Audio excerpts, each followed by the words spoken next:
코로나19 우한 폐렴 사태가 급속도로 악화되고 있습니다. 우려했던 지역사회 감염이 나타났습니다. 확진자가 100명을 넘었고 사망자도 처음 나왔습니다.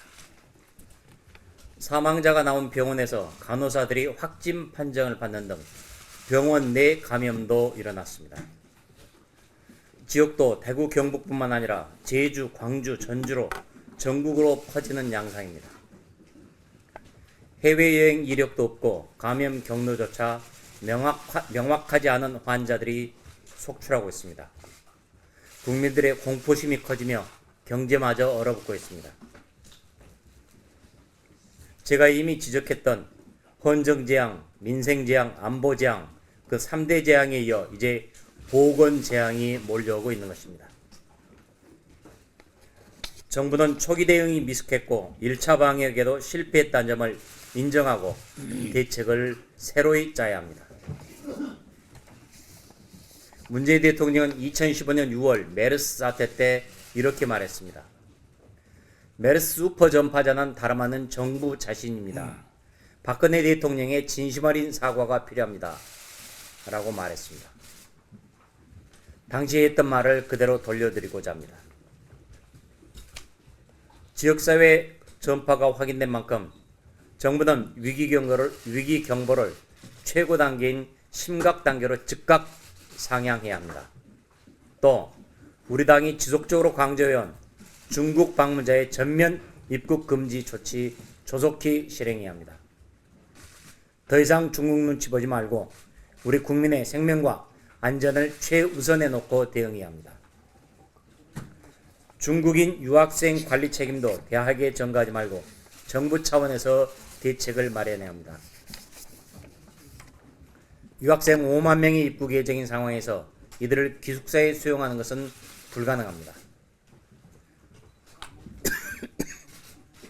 일반인은 놔두고 유학생만 관리한다는 것은 눈 가리고 아웅하는 것입니다. 대학에 책임을 전가해서는 안 됩니다. 현재 전국에 500곳 넘는 선별진료소가 있지만 가장 기본적인 검체 채취조차 불가능한 선별진료소가 105곳이라고 합니다. 무늬만 선별진료소지 제 역할을 수행할 수 없는 곳입니다. 선별진료소가 제 기능을 다할 수 있도록 장비 확충과 인력 보강 방안도 마련해야 합니다.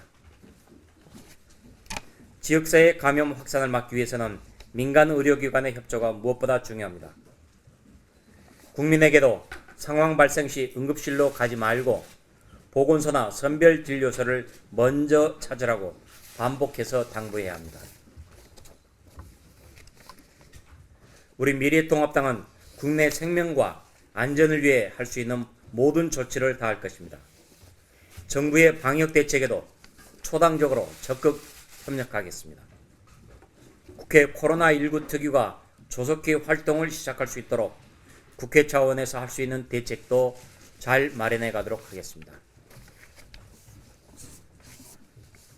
마지막으로 코로나19 방역에 애쓰고 있는 의료진 등 일선 담당자들의 노고에 큰 감사의 말씀을 드립니다. 바로 여러분들의 노고에 따라 대한민국의 그리고 국가의 안전과 방역이 잘 지켜지고 있습니다. 감사합니다.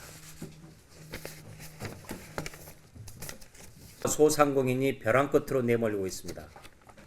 통계청의 가계동향 조사에서 가구의 사업소득이 줄고 있는 것이 수치로 확인됐습니다.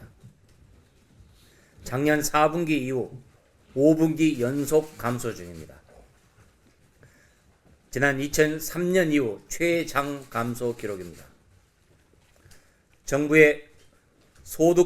정부가 소득주도 성장이라며 최저임금 인상 그리고 주 52시간제 적용을 본격화하면서 자영업자들의 부담이 계속해서 가중되고 있습니다.